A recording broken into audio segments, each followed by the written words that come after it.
Bon les gars, aujourd'hui petite vidéo pour vous parler d'une marque de turbo dont on entend parler, mais qu'on a vraiment beaucoup de mal à voir ou à vraiment voir des explications.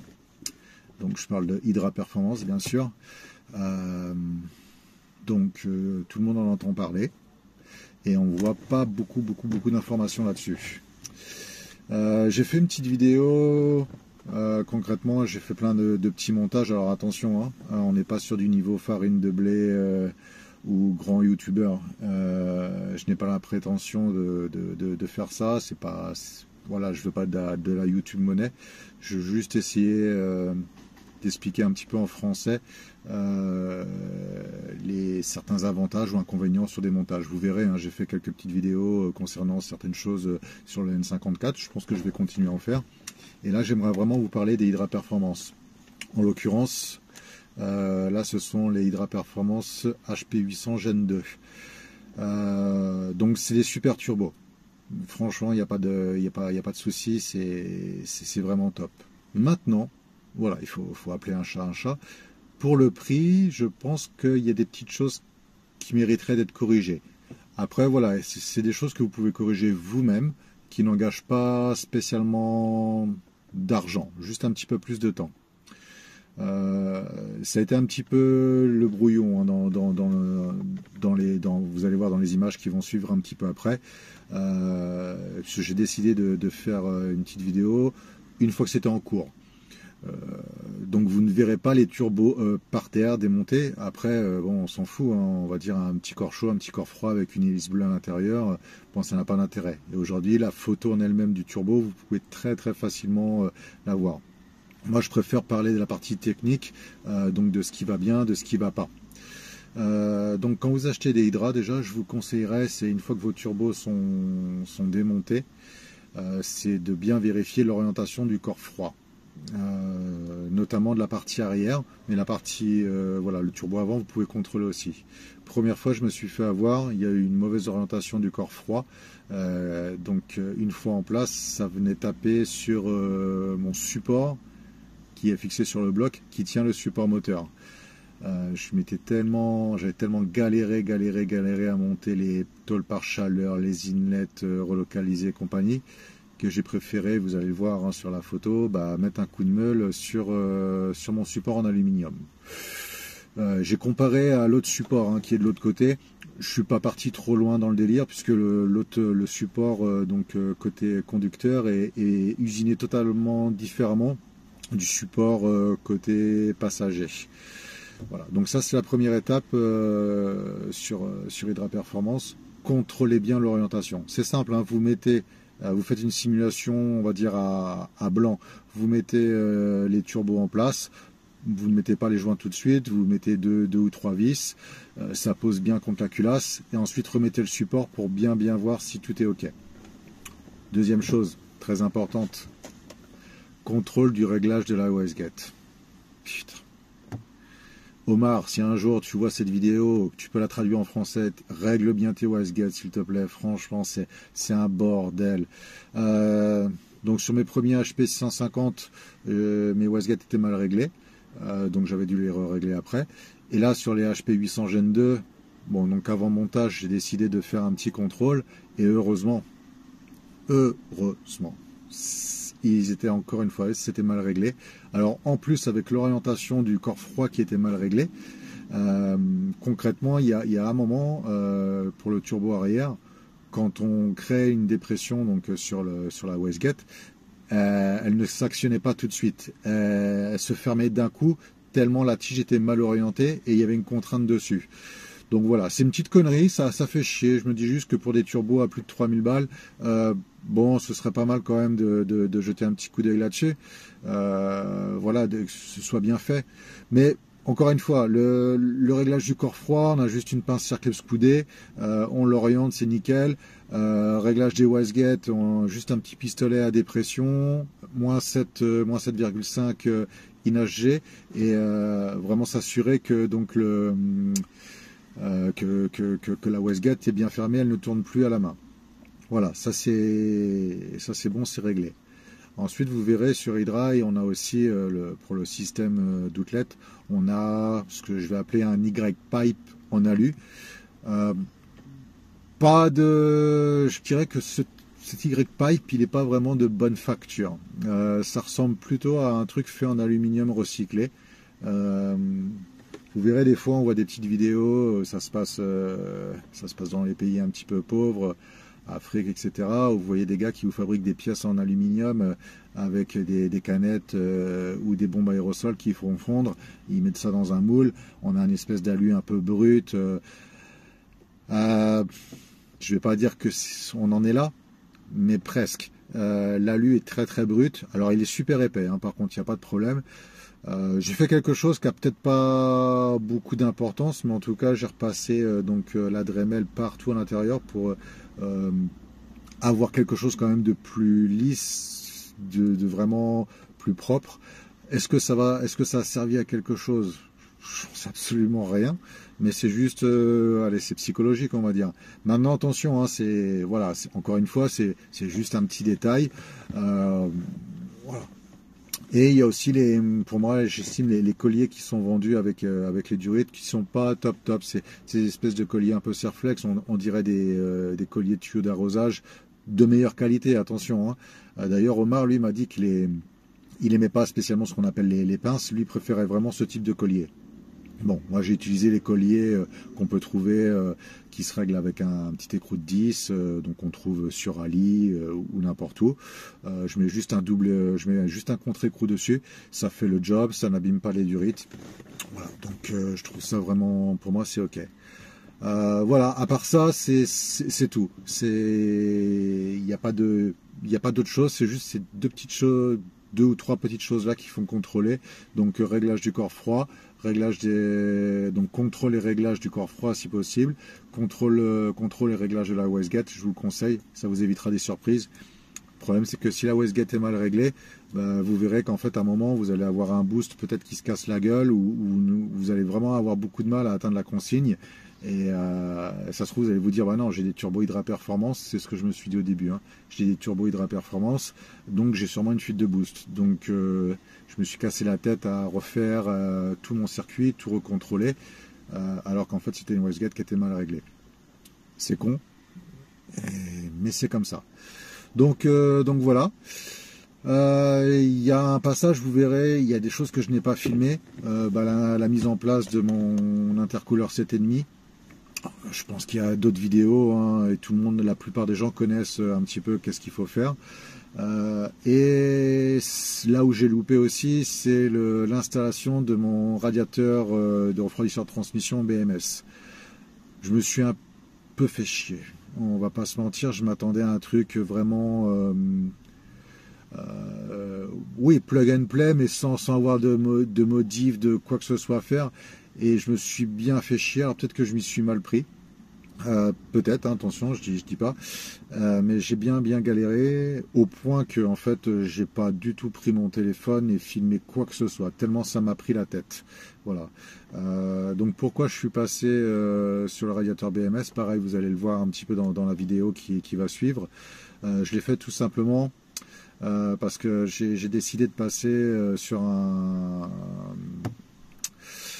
j'ai décidé concrètement d'enlever ce foutu petit radiateur là qui prend de la place, qui est donc le radiateur de transmission d'origine, qui est fixé sur la buse motoventilateur. Concrètement, ça gênait un petit peu mon J-pipe qui est en 3 pouces. Ça me prenait de la place, ça venait toucher un petit peu la durite, donc j'ai préféré faire de la place. Donc pour faire de la place, je suis passé sur un radiateur de transmission BMS, mais j'ai voulu faire les choses bien aussi.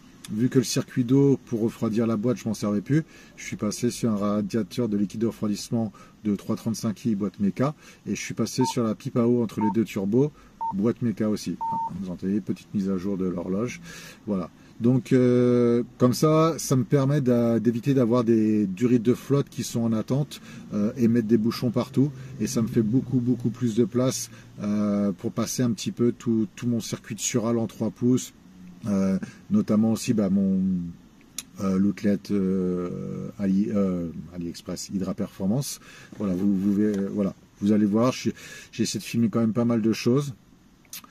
Donc voilà, un montage, encore une fois, un montage très très simple, juste avec un petit smartphone.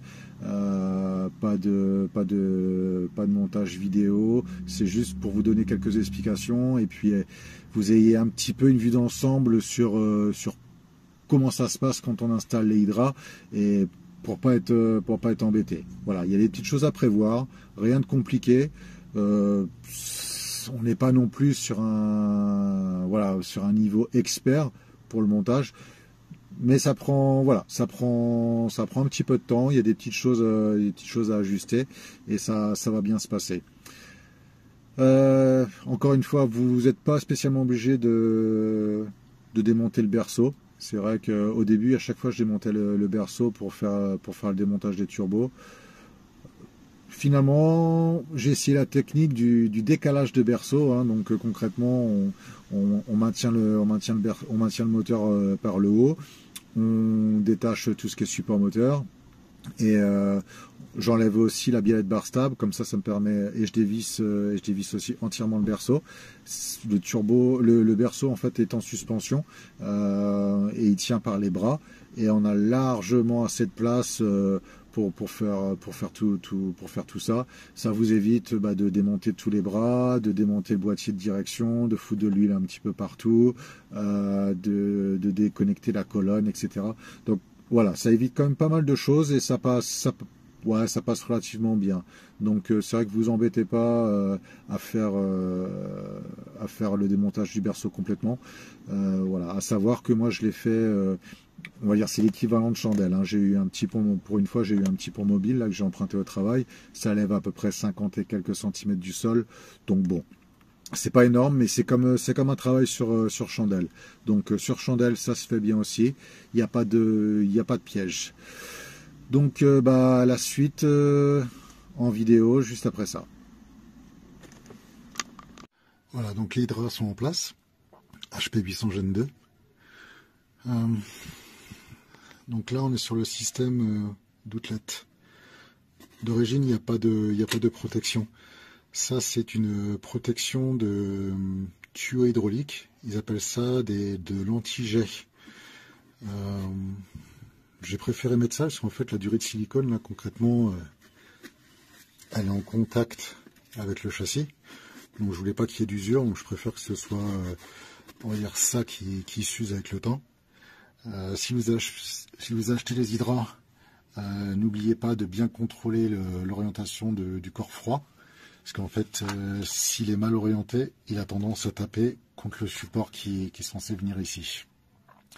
Donc ça, bien contrôler avant de les monter. Ça vous évitera un démontage inutile ou de faire comme moi la première fois. De meuler le support. Voilà. Je m'étais tellement fait chier à les monter, installer le kit inlet relocalisé que j'ai préféré faire ça. Voilà. Donc, voilà, le kit inlet relocalisé, il a vraiment beaucoup de mal à passer, hein, mais ça passe. C'est très serré. Pour le coup, j'ai viré donc. J'ai changé ma pipe à eau. Je suis passé sur une pipe à eau de 335i boîte méca. Comme ça, il n'y a plus la sortie ici. Ça, normalement, c'est la sortie qui va en bas du radiateur pour refroidir la boîte. Et en fait, je change de radiateur de boîte. Je vais passer sur le radiateur BMS. Voilà, donc j'en ai profité, je me suis fait plaisir. Hein. J'ai mis un petit peu de protection thermique. Voilà, est-ce que c'est utile? J'en sais rien. Mais en tout cas, au moins, écoute, c'est là. Donc je suis aussi passé sur le radiateur du modèle boîte méca. C'est en fait à la base, tu vois, ici, il y a un raccord. Donc concrètement, c'est la durite qui va donc de la pipe à eau ici au turbo. Et en fait, elle a tendance à venir là-dessus. Donc sur mon premier setup, j'avais été obligé de descendre l'intercouleur pour avoir de la place. Donc je suis en train de virer cette merde là aussi. J'attends toujours mes pièces. Voilà, ça pareil, ça vient sur un bus motoventilateur et ça gênait beaucoup mon J-Pipe qui est en 3 pouces. Voilà, donc je me suis dit autant faire de la place, on va arrêter les bidouilles ou essayer de meuler des trucs écartés. Donc voilà, je vais virer ça. Les 2 tuyaux ici, il y a un kit de raccords qui vont se mettre dessus et ça ira directement dans le passage de roue.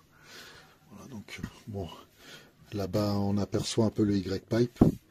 Alors le Y-pipe, l'intérieur, à la base il est très très mal usiné. Moi je trouve que je pense que Hydra fabrique sa pièce lui-même avec je pense un aluminium recyclé. Donc je pense qu'ils doivent couler ça dans un moule. Donc l'intérieur est pas top. Sûrement fonctionnel, hein, je dis pas le contraire. Hein. Donc moi j'ai pris une Dremel. Et puis bah, j'ai vraiment essayé de polir un petit peu à l'intérieur, essayer d'enlever un peu tout l'effet très granuleux dégueulasse qu'il y avait. Hein. Donc comme on peut voir, tout passe quand même serré. Hein. Voilà, bon, on a vraiment beaucoup de mal à voir, mais bon.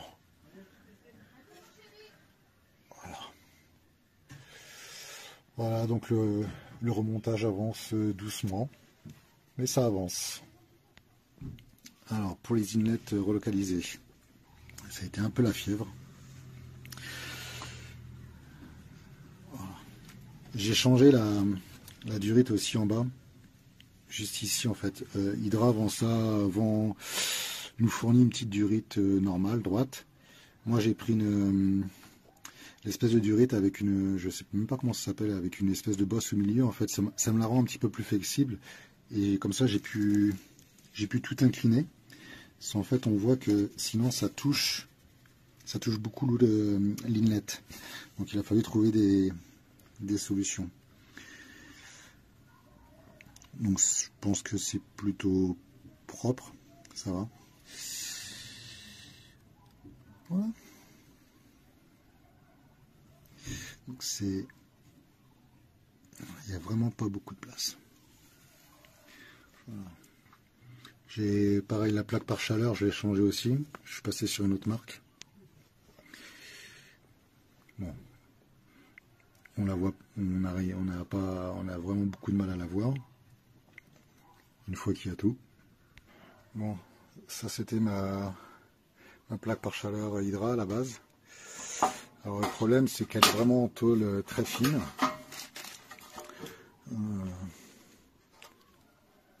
Donc à la base, voilà, c'est déjà, pour moi, hein, c'était déjà très mal soudé. J'ai dû faire quelques petites découpes à cause de mes inlets. Il fallait faire un petit peu de place. Alors le souci, alors ces trous-là n'existent pas à la base, hein. Mais moi j'avais fait en fait des trous ici. J'avais rajouté des longues tiges filetées qui partaient sur les... Et j'avais refait des supports qui se vissaient sur ma pipe à eau au milieu. Ça m'évitait de tout le tremblement de la plaque, hein, parce que vraiment c'est extrêmement fin. Et ça a tendance à créer un peu de vibration. Voilà, donc ça, voilà. Ça pareil, j'avais fait une découpe ici, toujours à cause de mon histoire d'inlet relocalisée. Donc voilà, celle que j'ai rachetée est beaucoup mieux. Quand tu montes des downpipes, après ça n'engage que moi, hein, mets un petit peu de graisse cuivrée, tu vois, sur le tour comme ça, dans le collier. C'est une graisse qui résiste vachement à la température. Ça va t'éviter vraiment beaucoup de galères. Au moins quand c'est en place, ton collier il raccroche plus, il peut bien tourner. Et même pour l'enlever par la suite, franchement ça tient quand même vachement bien dans le temps. Hein. Ça doit être concrètement en sortie de turbo. Voilà, il y a une partie qui va disparaître, mais ça reste quand même ça reste un peu lubrifié quand même avec le temps. Mais c'est surtout pour l'installation. Hein. Déjà que bon, foutre ce putain de collier V-bond, il est galère. Mais là, au moins, avec ça, t'es tranquille. Pas la peine d'en mettre des tonnes. Hein. Là, bon, honnêtement, j'ai un petit peu abusé. Je vais en enlever un petit peu. Voilà, donc downpipe remonté. Donc on peut voir un peu l'orientation de mes colliers. En fait, donc j'ai fait exprès pour pour que ce soit plus facile à serrer et à desserrer. On ne sait jamais si demain je dois reprendre tout ça, il faut avoir un accès. Pareil sur tout ce qui est raccord Hydra Performance là, sur vos outelettes, faites en sorte d'avoir un accès au collier. Alors, moi j'ai réussi à en avoir un. Alors ça a été galère pour le placer, mais j'en ai un qui est par ici. Donc là j'ai juste à prendre une grande rallonge. Voilà, on le voit, il est juste là. Donc je prends une grande rallonge et puis voilà, je peux y avoir accès. Ensuite, c'est plus compliqué. Donc j'en ai un autre qui est par ici. Donc là j'ai juste ma main passée ici, clé plate ou cliquet, et j'y ai accès aussi. Bon, par contre, moi sur ce genre de collier, à chaque fois je serre bien, je remets un contre-écrou. Et j'ai remarqué un truc, c'est qu'une fois que ça a pris la chaleur, ça a tendance, c'est pas que ça a tendance à se desserrer, mais il faut reprendre un peu le serrage. Donc les gars, quand vous installez vos turbos, n'hésitez pas à, je sais pas, peut-être après un peu de roulage, on va dire un mois après, à la relever un petit peu et contrôler le serrage de toutes les durites. Sur Hydra Performance aussi, si je ne l'ai pas dit tout à l'heure, n'oubliez pas de bien contrôler le réglage de vos WiseGate aussi. Les trois quarts du temps, elles arrivent mal réglées. En tout cas, moi, sur les HP 650 que j'ai pu avoir, elles étaient mal réglées. Et les HP 800 Gen 2 que j'ai reçus là, elles étaient mal réglées aussi. Donc, pistolet à dépression, et on règle tout ça avant montage. Hein, parce qu'une fois que c'est monté, celui de devant, tu peux le régler. Et celui de derrière, tu peux le régler. Mais le turbo de devant, c'est même pas la peine, un démontage obligatoire. Donc bon, tant que c'est démonté, autant tout contrôler, ça coûte rien. Ça y est, j'ai reçu mon intercooler 7,5 BMS. Alors la différence avec un AliExpress, c'est cette plaque là, qui permet de mieux diffuser le flux d'air, en théorie. Hein. Sinon, le nid d'abeille, il est... c'est pareil. Vraiment pareil. J'ai une finition qui est légèrement meilleure comparée à un modèle Ali. Et c'est vraiment très léger. Hein. Et j'ai aussi reçu le refroidisseur de boîte avec le thermostat.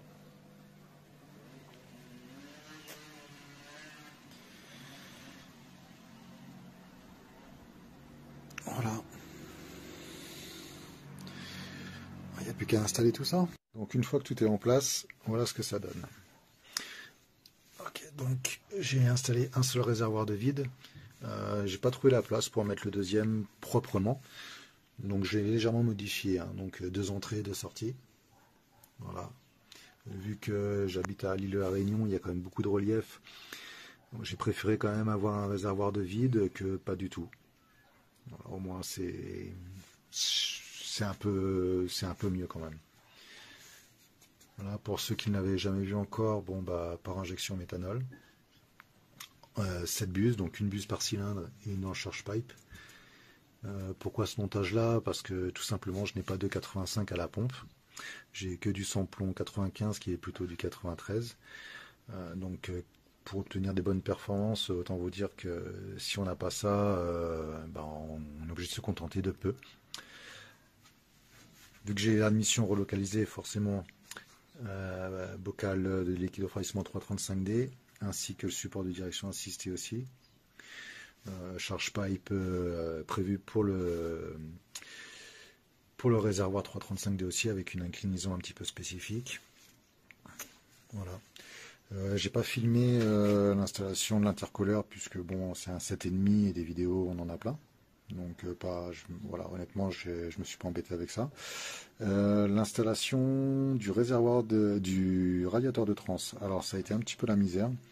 Je n'arrivais plus en fait à installer mon passage de roue. Donc j'ai dû faire quelques modifications. Ça m'a tellement fait chier que honnêtement j'ai pas filmé non plus. Mais c'est bon, c'est en place, tout fonctionne bien. La mise en route moteur s'est pas bien passée. Première, je l'ai laissé tourner, et puis au bout de 5 minutes, grosse fuite d'huile.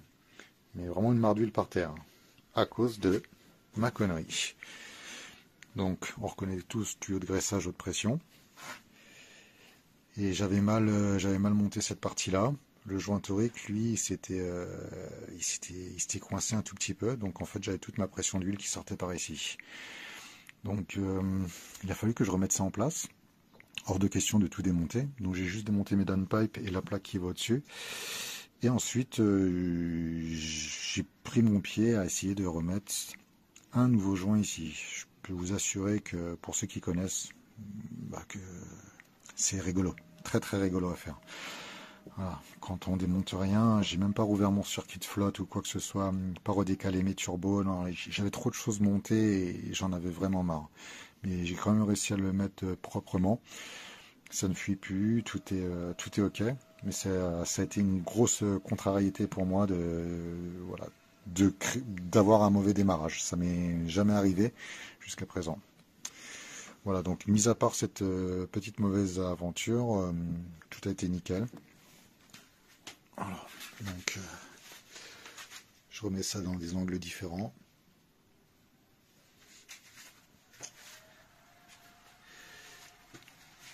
Voilà. J'avais oublié aussi de vous présenter mon kit refroidisseur intercooleur. Concrètement, je me suis fait une petite rampe avec ces 4 petites buses de méthanol, une petite pompe, et en fait ça atomise de l'eau sur mon intercooleur. J'avais fait une petite vidéo que j'avais présentée sur Insta, mais j'avais pas présenté. Donc je vous mets ça à la suite de mon petit commentaire dans un instant. Voilà, donc ça permet de refaire baisser aussi les températures d'admission. Encore une fois, faut pas oublier, j'habite l'île de la Réunion, donc il faut essayer de trouver des solutions pour optimiser un maximum la préparation.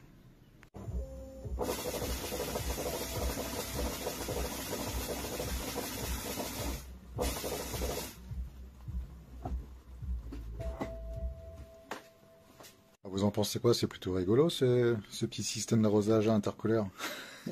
Je pense que certains ont dû rigoler ou halluciner, je sais pas, peut-être un mélange des deux. Et je vous montrer un petit truc aussi sur le kit PR, on va dire. Donc on a le système pour le récupérateur ventilation là pour la valve PCV. Donc moi j'ai fait une petite modification en fait. D'origine, ils vendent un gros tuyau comme ça qui va sur ton outlet, non sur ton inlet, excuse-moi. Donc tuyau 25 mm. À l'origine on est en 19 silicone.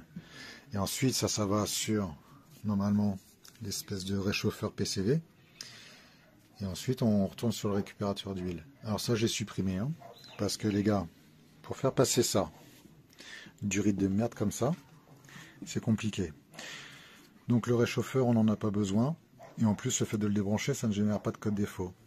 Donc ce que j'ai fait, c'est qu'en fait, j'ai mis... on ne voit pas l'eau bien. Donc ici, on a le coude en 25 mm. Du rythme 25 mm. Et j'ai mis un réducteur, donc 25-19. Tuyau 19 silicone. Et hop, ça va à mon récupérateur d'huile. Ça prend beaucoup moins de place, c'est tout aussi efficace. Et c'est plus propre, parce que le gros tuyau de merde, là, c'était vraiment de la folie. Donc j'ai préféré virer ça.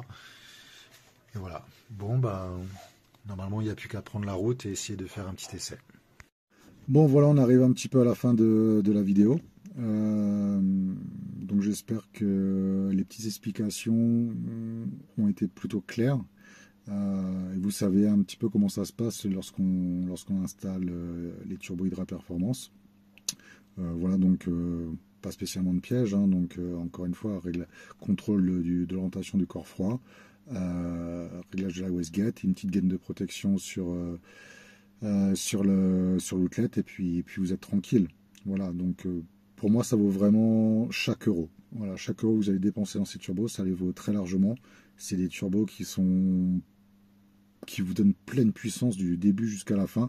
Le boost arrive très tôt et puis vous l'envoie jusqu'à votre régime maxi très rapidement. Donc voilà, donc je recommande. Voilà, je pense que c'est ce qu'il y a de mieux pour notre plateforme. Ça vous donne un agrément de conduite, une puissance de folie. Donc c'est voilà, c'est la meilleure chose. Le meilleur investissement que vous pouvez faire, c'est ça. Aujourd'hui, vous pouvez trouver des turbos moins chers, turbos chinois ou autres. Et c'est incomparable. Vous ne pouvez pas comparer ça. Et même en termes de fiabilité, aujourd'hui, il y a quand même beaucoup plus de recul sur Hydra Performance, puisqu'on est à travers le monde, il y a quand même pas mal de personnes, même si on ne communique pas. Hein, c'est bizarre. Je pense qu'aujourd'hui, je dois être le seul à avoir fait une vidéo en français sur Hydra Performance. Mais voilà, il y a quand même pas mal d'unités de turbos qui sont sorties.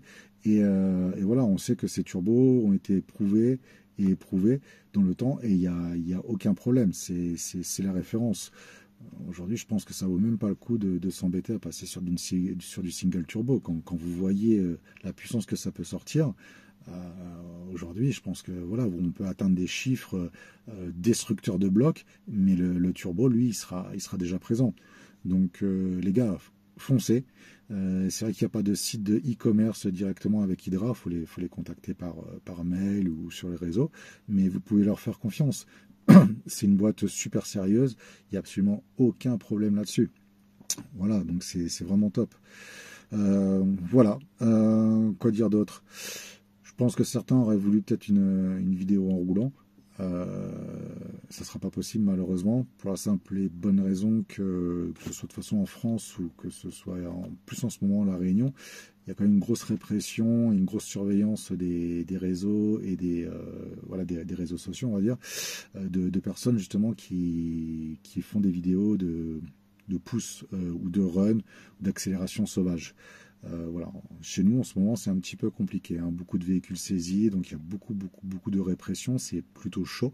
Donc voilà, le but de la vidéo, c'était de vous faire vous parler de l'installation, des points à faire sur lesquels il fallait faire attention. C'est tout. Pas de vidéo. C'est pas pour vous faire une vidéo d'accélération ou quoi que ce soit. Si je fais un passage je pense que dans les prochains mois, je ferai sûrement un passage au banc. Oui, ok, passage au banc, je vous filmerai. Par contre, voilà, accélération sur la voie routière, malheureusement, je vais garder ça pour moi. Il n'y aura absolument aucun partage là-dessus. Mais sachez que la voiture, elle me fait peur. Elle me fait très très peur. Ça marche, c'est violent. Donc actuellement, il y a deux maps. Une map plutôt sage qui marche déjà très très bien et une map race donc où je tourne quand même donc samplon 95 avec 1700 cc 100% méthanol et j'ai un boost qui doit taper à peu près 26 PSI. Juste pour vous remettre dans le contexte, imaginez un petit peu comment se comporte la voiture. Donc c'est violent, attention, c'est une map qui est violente, c'est pas une map à utiliser tous les jours. Je pense qu'à chaque accélération, je joue avec mes pistons. On va pas se mentir, là c'est vraiment pour faire de la merde. Voilà. Bref.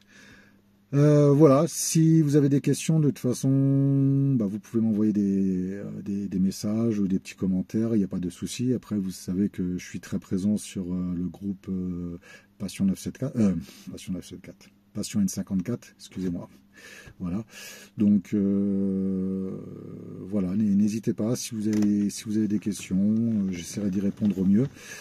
Si la vidéo vous a plu, partagez, likez. De toute façon, je gagne pas de e-money avec YouTube, hein, donc voilà, qu'il y ait un like ou qu'il n'y ait pas de like, ça change rien pour moi.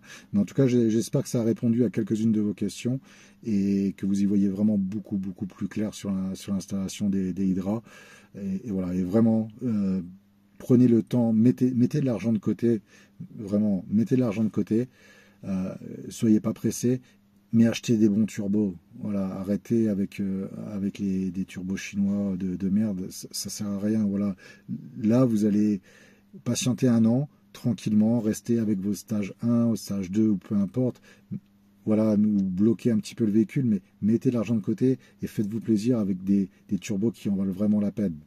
Ça n'a pas de nom. Il y a pas de, j'ai pas de façon de vous décrire vraiment la puissance des Hydra, mais on est sur un autre univers.